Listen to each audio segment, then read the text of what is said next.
les Illuminati auraient infiltré les francs-maçons et, outre-Atlantique, dans une Amérique prospère, ces derniers ont fait preuve d'une étonnante capacité à infiltrer le gouvernement des États-Unis jusqu'à atteindre le sommet de la pyramide. C'est à se demander quel président américain n'était pas franc-maçon. De Franklin Roosevelt à George Bush, de Harry Truman à Reagan, la liste n'en finit pas. Presque tous les présidents l'ont été. C'est amusant de voir qui ont été ou qui sont les francs-maçons. L'astronaute Buzz Aldrin, John Wayne, Bob Hope, W.C. Field. C'est à se demander ce qu'ils tirent de la franc-maçonnerie. C'est une confrérie, et c'est justement là que le bas blesse. Franklin Roosevelt est de ceux qui a atteint le plus haut degré maçonnique. Il a mis longtemps à gravir les échelons. Gerald Ford a sans doute été nommé à titre honorifique, mais certains initiés estiment qu'un tiers des présidents américains étaient francs-maçons.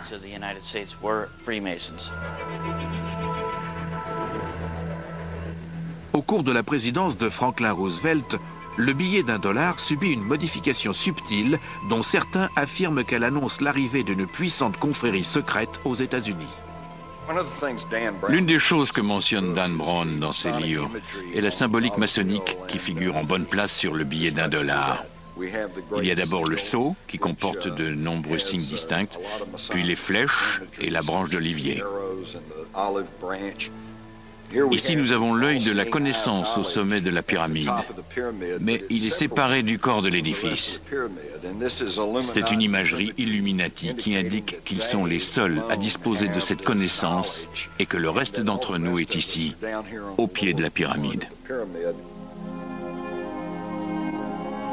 Le ministre des Finances, Henry Wallace, qui selon Simon Cox était un franc-maçon, a introduit les symboles maçonniques sur le grand sceau du billet vert. Il a également ajouté ces mots effrayants. Le terme Novus Ordo Seclorum signifie Nouvel Ordre Mondial. Les francs-maçons parlent de Dieu, du grand architecte. Autrement dit, nos billets de banque évoquent un ordre nouveau, et pourtant la plupart des gens n'en savent rien. Le billet vert n'est peut-être qu'un début de preuve que le gouvernement de la plus grande nation libre a été infiltré à travers les Templiers, les Illuminati et à présent les francs-maçons. Le monument de Washington est un obélisque qui a la forme d'une structure égyptienne, dont la signification est essentiellement identique.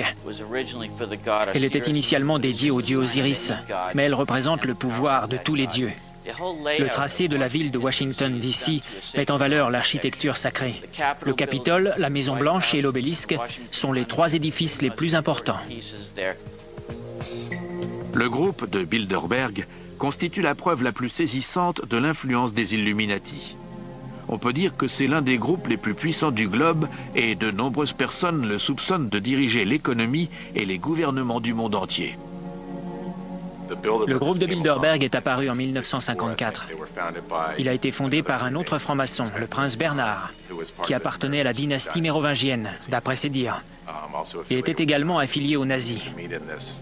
Le groupe se rencontrait dans un hôtel des Pays-Bas, l'hôtel Bilderberg, dont ils ont conservé le nom. Au cours de l'une de leurs réunions, David Rockefeller, que beaucoup de gens considèrent comme un marionnettiste dirigeant les chefs de file du monde entier, a suggéré de créer une commission qui est devenue la commission trilatérale, dont le nom fait allusion, par pure coïncidence, aux trois côtés d'une pyramide.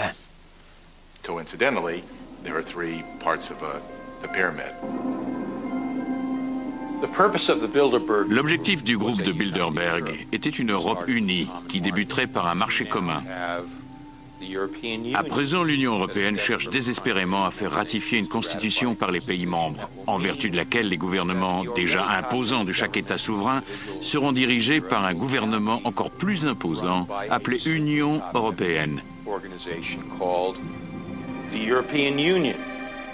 Les bureaucrates contrôleront toute l'Europe.